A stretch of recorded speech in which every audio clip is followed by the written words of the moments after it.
The Disney Channel original movie franchise High School Musical broke viewership records with its trilogy of successful films. What it failed to break, however, was the gendered stereotypes that are so deeply ingrained in our culture. What has stuck out to me while rewatching them as an adult has been the portrayal of Sharpay Evans, a character I initially loved to hate, now I just love. In this video, I will argue that Sharpay has been unjustly demonized by both the writers and audience of High School Musical. Side note, the aforementioned writers tried to rectify their mistreatment of Sharpay in the spin-off film Sharpay's Fabulous Adventure, but since it's not a part of the original trilogy, I will not be discussing it. Even though she is explicitly framed as the antagonist, when we dive deep into her character, it becomes clear that she's more the victim of the franchise than the villain.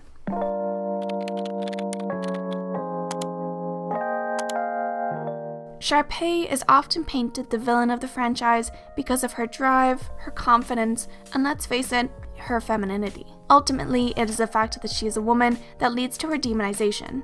While High School Musical claims to champion self-acceptance for everyone, if you're a girl, that acceptance extends to you only if you're not too, well, girly. Sharpay's downfall is indicative of a larger demonization of femininity, where overtly feminine characters are often the mean girls of teen films and TV, while the more modest, plain girls are the unlikely heroines of the story, praised for not conforming to mainstream femininity. Unlike the cheerleaders and Sharpays who the East High characters outwardly mock, isn't Troy Bolton just the hottie super bum? the plain Jane main character isn't aware of her beauty and is dressed in a more acceptable form of femininity. Sharpay is offset by the brainy, bookish Gabriella, the character that we're supposed to root for. The most obvious way High School Musical shows character is through clothes. Tailors, shirts, and headbands show her to be the preppy smart girl, and she even wears a shirt and tie to prom. Gabriella's innocence and humility means that she often wears blue or white flowy garments, while Sharpay's bold style reflects her bold diva personality. Sharpay's wardrobe and style is distinctly feminine.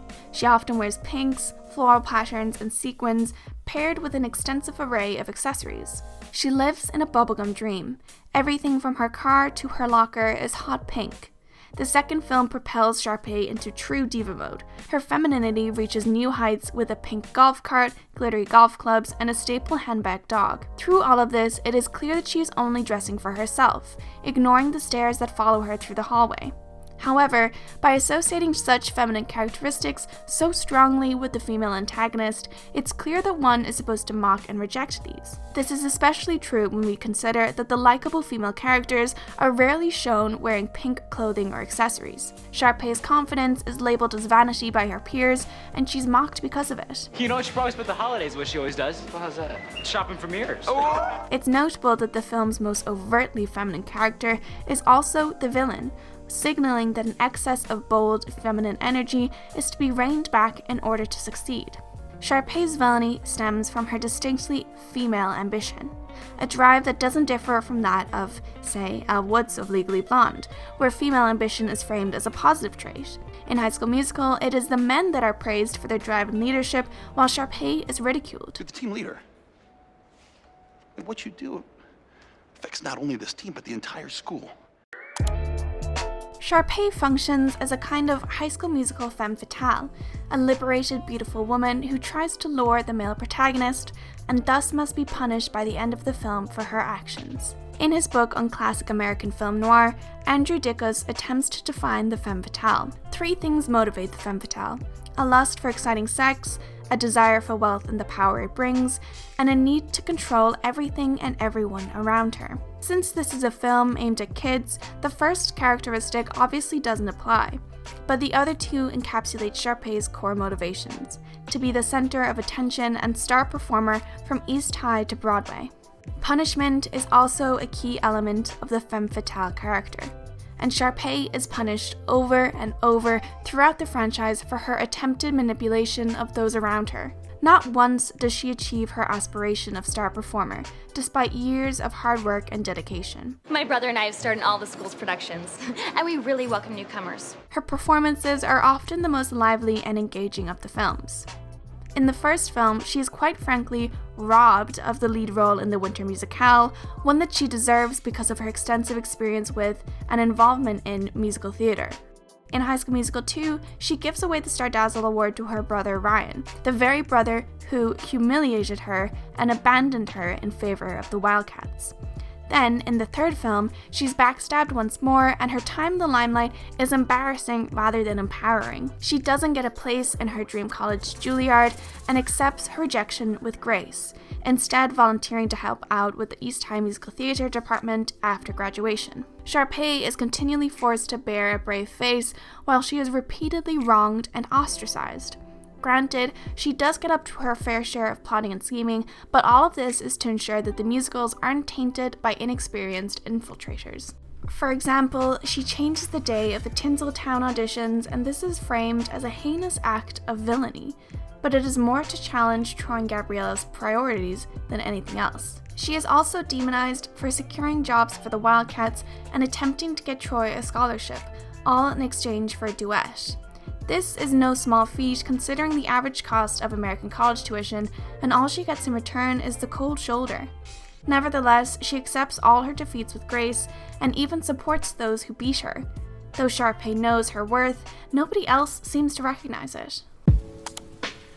The fact that Sharpay is the only main blonde woman should not be overlooked. Blondes have historically been typecast as bimbos and bombshells throughout cinema. Is she reading books?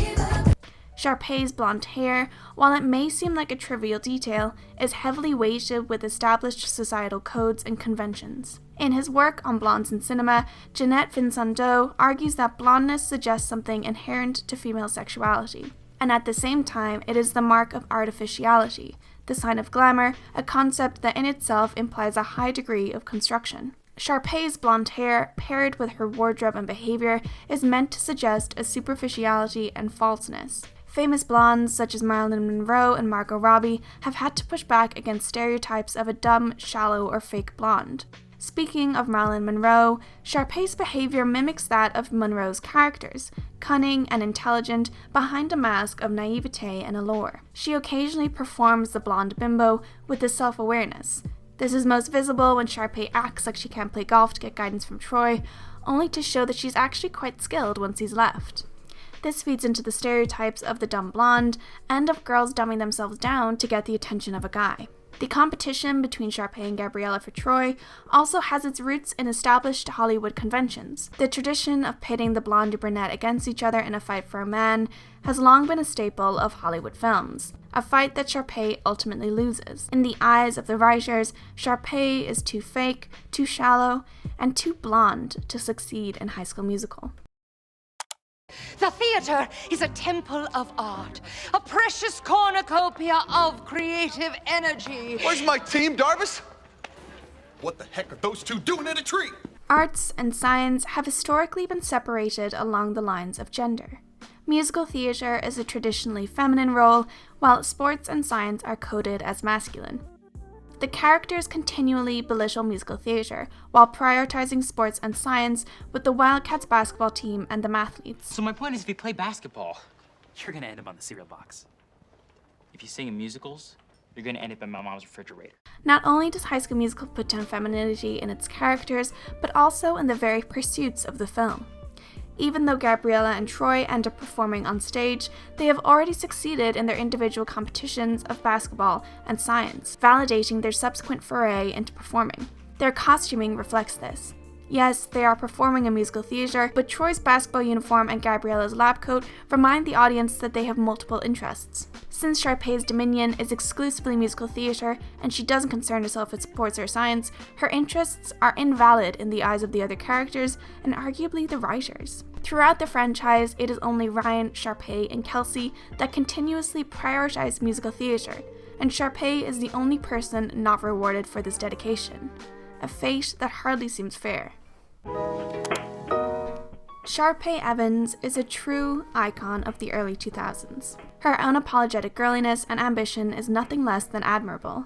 Of course, Sharpay is not a perfect person, and I'm not going to argue that she is. The purpose of this video is to highlight how she has been wrongly villainized in the High School Musical universe and beyond.